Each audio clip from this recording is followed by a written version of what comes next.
It's Wednesday, and you know what that means. It's time for AEW Dynamite and Collision, because Tony Khan, for whatever good reason, gave us 4 hours of this for the second week in a row. By God, I'm just out the back of talking about it for 2.5 hours on stream, and here we are having to talk about it for another couple of minutes because it's time for the review. It's the summer blockbuster. Did it live up to the hype? No, because there was no hype, right? This was a straight to DVD in Blockbuster kind of Dynamite. But let's begin with, shall we? Of course, like I said, you've got Daz, you've got Excalibur, you've got the wee Diddy man that used to commentate in ROH, he's there. And then we kick off with Swerve Strickland against Will Ospreay. Just a style of match that I have no interest in. And like I said in the preview, guess what, folks? You guessed it. Time limit draw. Can we even be surprised anymore, man? I literally called it. I said it'll probably end in a time limit draw, but hopefully it doesn't end in a time limit draw because who wants to see this match go that long? And guess what? It ends up going that long. Oh well, Ospreay Swerve Strickland 2, the first time since that pay-per-view last July. Well, it was crap, man. A bit of blood, a bit of shite. No, I say a bit of shite, loads of shite, just shite all over the screen, man. On it, I just can't stand Will Ospreay and Swerve Strickland. Absolute crap. He slipped off the top rope as well. There's 90 seconds left. Need to do the move, Swerve. Hurry up. Oh no, I'm slipping. And then the bell goes. It was a draw. Right? Nothing more, nothing less. Swerve's like, he's like, oh, we proved we're the best. But in order to prove it, we need to finish the matches. I want sudden death. I mean, what's going on with modern wrestling where the faces, right, just slick each other? Now, maybe these two do it in their spare time. Who fucking knows? But what is it? CM Punk on Raw. Cody's our best guy. He's our quarterback. Now the night we Swerve Strickland. We lost, boy. We're the best, and we're the best. But we really prove who this. We gotta do sudden death, man. Death Riders music hits. Probably sad to hear the Death Riders music. Out they come. I don't really know what's going on, but then the Bucks attack them from behind. Looks like Swerve Strickland is going to get absolutely battered here with a few super kicks with thumbtacks in them because he gets handcuffed to the bottom rope. But then at the last second, Ospreay jumps in front of it and he takes the feet covered face thumbtack shite jobby and he ends up getting busted wide open here. And again, it was just cringe. Like the way Ospreay flings himself in front of Swerve Strickland. Oh man, absolute fucking cringe if you ask me. Well, a decent amount of blood. I say decent, man. It was nothing mental. Renee's in backstage with Okada. Asks him for a few words. He says, yeah, and then Don Callis interrupts him. Callis family turn up, but it looks like Okada is leaving the Don Callis family behind. Couldn't care then. It was hyped up that up next we are getting Mystico, and he's taking on Blake Christian. He defeats him with an avalanche Spanish fly. Blake Christian. It's not quite Blake Monroe, is it? Even though, I mean, why is Mariah May called Blake Monroe in NXT, man? Jeez, oh. Just call her Mariah Monroe. Mariah Monroe has such more of a ring to it than Blake Christian. Oh no, Blake Christian, Blake Monroe. I don't know who came up with that, man. Crap. Um, Seriously. I just don't understand that, man. Then what happens is Mystical wins. Out come the Hurt Syndicate. MJF cuts a promo. The American flag drops. This and that. I didn't realize this was original Sin Cara, but guess what? A lot of people in the chat did. So basically, MJF calls him I grew up watching you, but you're nothing more than a sloppy Sin Cara. A bit of a brawl here, and then that leads to the next match, of course, which is the Hurt Syndicate taking on Jet Speed and Mascara Dorado. I mean, what is this? Obviously, next week, Will Ospreay is taking on not Will Ospreay. MJF is taking on Mystico because it's a big event. Worlds Collide, or whatever, not Worlds Collide, but it's called something, man. It's happening in Mexico City. Do you care? Probably not, guys. You probably don't. The Hurt Syndicates win. Is it any surprise? Is it any surprise? I mean, MJF literally wearing MVP's attire. Don't really understand what is going on here, to be honest. Out come Hangman Page, but then he gets battered, his mouth gets duct taped. Moxley's like, right, I've done this, so you have to fucking listen to what I have to say. But then Hangman Page sticks the head clean through Moxley, they're about to batter him, but then the ops come out and they make the save. Page's like, well, you know what? I'm going to hunt down any Death Rider I can until the end of that, from the start of that pay per view. I mean, I'm slurring my way through these words, folks, but I mean, it's like fucking 5:30 in the morning, so bear with me. I apologise, but you know what? The guy got his mouth duct taped so the guy could get his point across to him. Say what you want, but that's a cool visual to a degree, but it's fucking John Moxley and the Death Riders doing the duct taping, so how good really can it be, brother?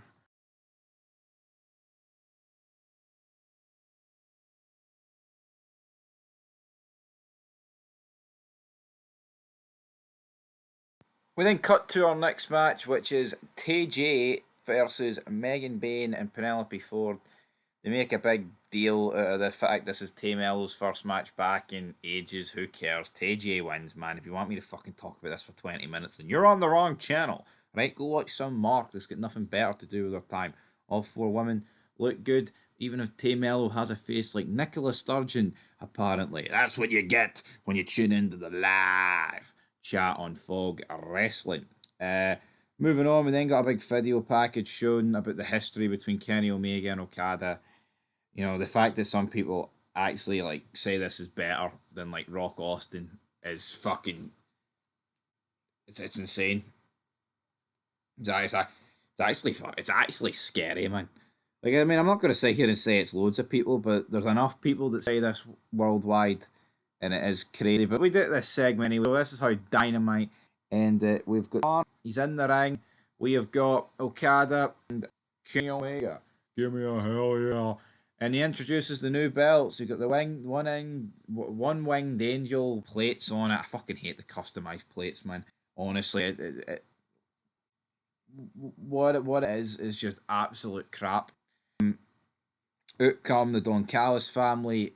Kenny Omega's like, oh, you, this, that, and that. Well, I say Don Callis. It was Don Callis by himself, right? But Kenny Omega is then blindsided by Okada. It turns out, oh no, Okada never left them. He's been with them the whole time. And then Don Callis whips out a police baton.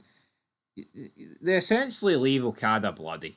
No, Omega bloody, right? There's blood coming out of Omega's mouth. It was a pretty good visual. And you know what?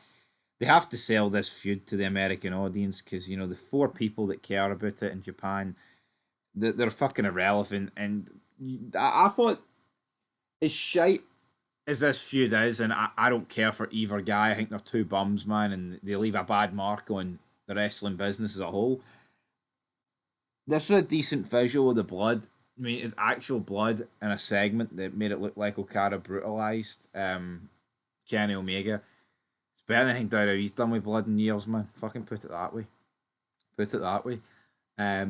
So yeah, is what it is. Beats him up. Omega gets caught at the arena, and then that, my friends, is when Collision begins, which means you're at the fucking halfway point of the show. How tragic.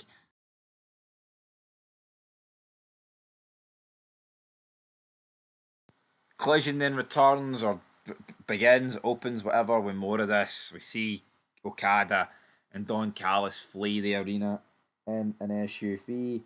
Christopher Daniels essentially managed to get them out of the ring. At this point, you're wondering, is Kenny Omega going to survive? Is he going to be okay for the 12th of July? Probably not. They can't even get an interview. Don Callis just jump into the car and speed away, right?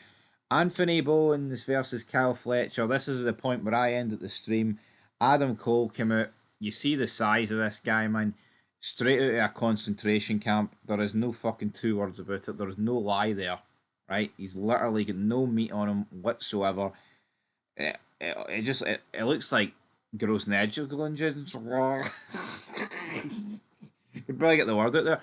Gross negligence on Britt Baker's behalf. But obviously, Britt Baker and Adam Cole, by the way, they're no longer a thing, so can't really bury Britt Baker on that behalf. But Cal Fletcher defeats Anthony Bowens. Can we be surprised? We then got a video package hyping up the return of American Patriot Maxwell Jacob Freeman against Mystico. Right, Carlos Cabrera is in the ring. He's like, oh, Grand Slam Mexico, AW, CMLL. But I'm introducing a man who made his debut 48 days ago. He entertained us. He's a legend, a true living legend. Atlantis. And he makes his entrance accompanied by Atlantis Jr. I mean, how fucking tragic is a true legend, Atlantis side. This guy, fucking nobody, man. Like, I mean, an actual nobody. Guy's been wrestling for 4 decades, 40 fucking years essentially, and no one knows who he is. I mean, that is sad, isn't it? Cabrera then goes to pass the baton to Atlantis, but then enter Big Stoke and FTR. There was references here to Nigel McGuinness back in 2002. Danny Garcia, oh, he's going to start an OnlyFans. Buddy and Edge, Buddy and this. FTR grabbed the mic. Oh, when was your time? Was it the 1930s? Is that the best you've got? Dax Harwood, you stupid bald twat. Is that the best you've got? Fucking cringe segment. He keeps passing the mic to him. Senor, Odale. Crap, man. Big brawl. Don Callis family attacks. Bandido and Templero. What is this? Bambido, Atlantis, Templero, FTR, Dax Harwood, Cash Wheeler, fucking Diddy Man this, Diddy Man that. Pathetic. Absolutely shite. Absolute shite. Brian Keefe and Big Bill cut a promo about their victory over the Gates of Agony. And it's like, you know what? We're calling up any other team to step up to me and you because we're going to win. Mercedes Money makes her way to the entrance. Makes her way out to the commentary desk. And again, for the second week in a row, is going to be eating a big meal. Steak, wine, you name it. Sky Blue attacked Tony Storm during the entrance, so Edwards ejects her. And then we've got Julia Hart versus Tony Storm. Tony Storm wins. And essentially what we get is Mina Shakwakwa making the safe Shirakwa. My head's fucking fried at this point, man. Yeah, kiss goodbye, title, boom, boom, boom. Tony Storm, what's going to happen there? Ricochet cut a promo. Is that all this guy's got, man? It's embarrassing watching two grown men play make-believe Ricochet every week. Ricochet, mate, stay on Twitter and bury the WWE fans. That's what you're good at, because this on-screen pishing the saying, it's pretty fucking cringe, to say the least. Right, Mansoor and Mason Madden and Taya Falcaria take on the Congregation in a mixed tag team match. And also Will Nightingale. See Mason Madden, he's a big fucking guy, and here he is getting jobbed out by Mark Briscoe and Willow Nightingale. They're doing double suplexes to him, man. He's selling their fucking moves like they're Hulk Hogan against Andre the Giant. Pathetic. Pathetic to say the least. Honestly, don't have a fucking positive word to say about this. The face team win after Nightingale hits the Doctor Bomb on Taya Falcaria. Who fucking cares, man? We then seen a promo of Chris Statlander last week leaving the arena. Then her and Wheeler Yuta start talking. What? Is Chris Statlander joining the Death Riders? Way to make it even more fucking boring. Bandido versus the Beast Mortos up next. Loads of breaks during this match. Who fucking cares, guys? Seriously. Who's honestly sitting there saying they care at this stage? At this point, I'm falling asleep. I'm on the ropes, man. I just want it to end, man. I just want it to end. Beast Mortos picks up the victory, and again, I just absolute shite, man. Nothing happening.